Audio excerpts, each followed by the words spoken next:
It could be a very rough time for executives at Disney when it comes to their 2026 Walt Disney World attendance.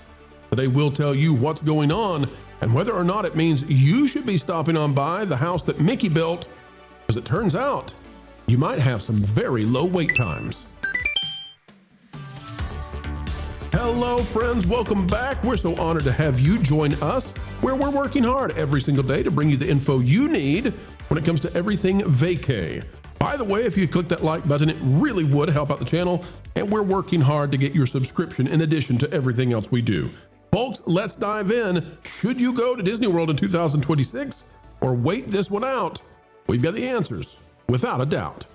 From DisneyDining.com, Sarah Larson, why Disney World may enter a less chaotic crowd era in 2026. Yes, this is Disney Dining, folks. I've got the reader mode on because wow, they really love their advertisements over there. But from Disney Dining, Disney World has gone through some hectic seasons lately. Guests have navigated endless lines, shoulder-to-shoulder pathways, and ride counts that barely reach for attractions, despite spending hundreds for the day. Grabbing a lightning lane often feels like pure luck, and the relaxed pace many visitors once enjoyed has been replaced by a sprint from long queue to the next. Now, this is very interesting because apparently 2026 might look different here. Disney Dining is suggesting that 2026 is, I mean, it might even be lower than 2025. Who in fact knows, but they are citing several reasons as to why that actually may be. Some of them might surprise you. Travel patterns are shifting in Florida. One of the biggest influences on next year's potential crowd relief comes from Florida's shifting tourism trends. The state has seen fluctuations in visitors' numbers as travel costs rise and families rethink their vacation priorities. With flights, hotels, and overall expenses higher than ever, more travelers are putting big trips on hold. Analysts have repeatedly noted that these rising costs have made it, quote, much harder for people to travel. Many families are choosing to wait another year before committing to a major theme park vacation. And that delay alone could help take pressure off of Disney World in 2026. Yes, because there was so much pressure to be had. Not good right there. They also cite Epic Universe and how there has been this cannibalization factor that, unfortunately, and I guess Disney has even acknowledged a little bit with Hugh Johnson saying that, oh yes, the shifts from Walt Disney World to Epic Universe, they're well within spec. It's fine, even though they were saying something quite the opposite. Before they were saying that, hey, Epic Universe was a rising tide that could actually lift all boats. Well, unfortunately, there has been some attrition at Walt Disney World because of Epic Universe, and obviously that will remain with Epic Universe's full year happening in 2026. And also, too, Disney's international visitor puzzle. Yes, international travel is still down. And again, that was one of the biggest revenue streams for the entire company itself. Domestic tourists do spend a lot of money, especially if you're coming from out of state, out of town, etc. But international tourists, wow, they spend a whole lot more money because, they're obviously there for maybe a week or two. They might not get out as regularly as domestic tourists. And so when they're there, they're going to be spending big money. Right. But when you spend 10 hours on an airplane to get there, it's a very special occasion. Absolutely. And look, I remember when Wizarding World of Harry Potter opened in 2010, for example, and the British tourists that actually came down to Central Florida, to Islands of Adventure to experience that product. I mean, they were leaving with thousands and thousands of dollars. Sometimes actually staying on Disney hotel property, like the Polynesian, for example, and they would just be coming in here with bags on bags and bags from Universal. From their latest haul right there. But all of these things, I think Disney Dining is suggesting that we might see a lighter 2026 than even 2025. Not to mention the fact, there's a ton of construction that's still going to be in place in 2026. Yeah, so the question becomes for folks out there, should you go, right? Because if there are lower crowds, you should have a better time. So you got to weigh that. You got to debate, okay, am I willing to put up with all these construction walls in, the pursuit of having more rides and more attractions to do because fewer lines, and maybe you won't even have to pay for lightning lane. Disney's going to find a way to make you do that. But that's the big question in everybody's minds. And for the international guests, why would the crowds be low from the international crowds? Because why do you want to go to a construction zone in 2026 when you can wait for that big once-in-a-generation vacay until 2027 or 2028? The problem for Disney is that the longer that they have all these construction walls up, and that's why they may be really hustling to get the Monsters, Inc. thing done. But the longer they have these construction walls up and the longer that it's intrusive into the experience, the less and less I think international guests are going to want to visit Walt Disney World. And the other problem for Disney is they've invested so heavily in these other theme parks across the world that it's kind of a hard sell now for Disney World because it's not special anymore. Magic Kingdom still has a ton of rides, but outside of Magic Kingdom, Epcot, Hollywood Studios, and Animal Kingdom, they would not survive on their own. They're not full-day parks. Some of them are actually like 1/3 day parks now, because when Disney invests billions of dollars into quote-unquote upgrading them, they refuse to add new attractions. We were showing a clip recently of an attraction at Dollywood that is this little spinner that has these birds on it.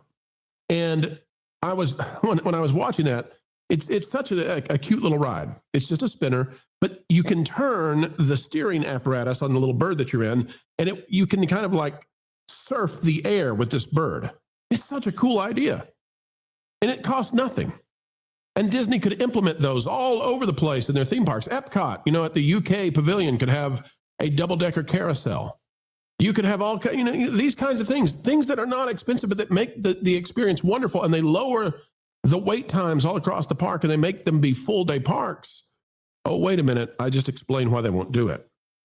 Because if Disney adds more attractions, they'll lower the wait times for all the other attractions. And then you won't pay for Lightning Lane.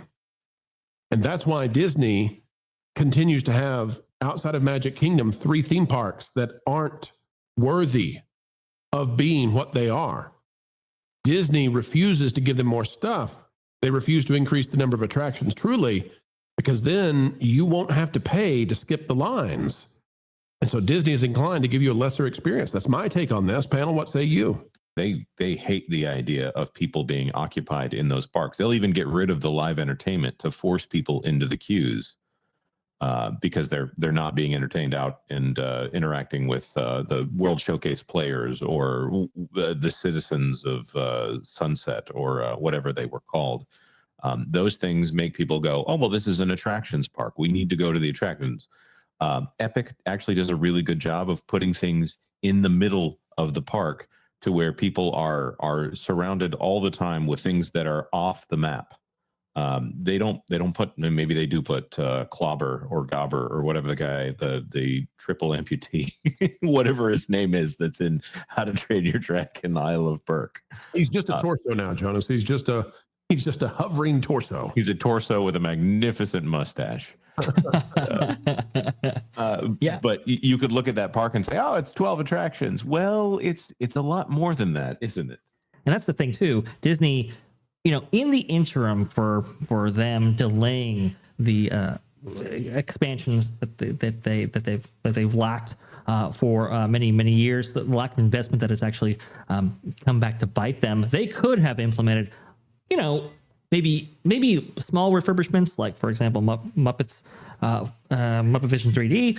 They could have refurbished that instead of getting rid of it, and had a quick turnaround time and had renewed an interest for that specific attraction, or added entertainment to the existing parks in order to kind of fill this gap between the time when these investments were actually greenlit and when they'll actually open. Unfortunately, they have delayed investment by so long and are investing so heavily that you have a series of construction walls and projects taking place all over Walt Disney World property. And those aren't going to be open for 2, 3, 4, maybe even 5 years. And so to expect that the American consumer or even international guests opt for a vacation now when they could very easily delay their trip and get more value out of it when these things actually open. I mean, that's going to be the paradigm shift, the issue that Disney's going to have to make up for these next 3 to 4 years. I have a few takes on this, and I really think 2027 could be a focal point.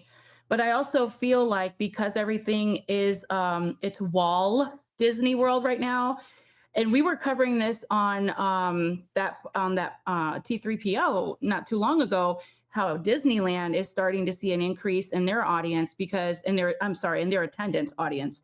Because I believe with all the construction and updates going on in Walt Disney World, people are going to Disneyland probably for the first time. They've never even experienced it, but they're more inclined to go there because there's not as much, construction happening. But I also feel like the company is pushing Disney cruise vacations for families and for everyone in general. They have all these deals, 35% off on their website for Disney Cruise Line. And they have a new fleet of ships that they've been pushing out with all this live entertainment, character experiences, all the things that we want in the park. They're doing it on the ships. I wonder what Disney is doing. And next year, it's so funny how, okay, you have all this construction in Walt Disney World here in Orlando, Florida, but instead of keeping the promotion of you can get free water park tickets on your day of check-in, they eliminated that and only kept it for the summer. So I'm wondering, what is Disney doing? They added free dining for ages, 3 to 9. You don't have to pay for them if you pay for yourself to have the Disney dining plan. There's so many.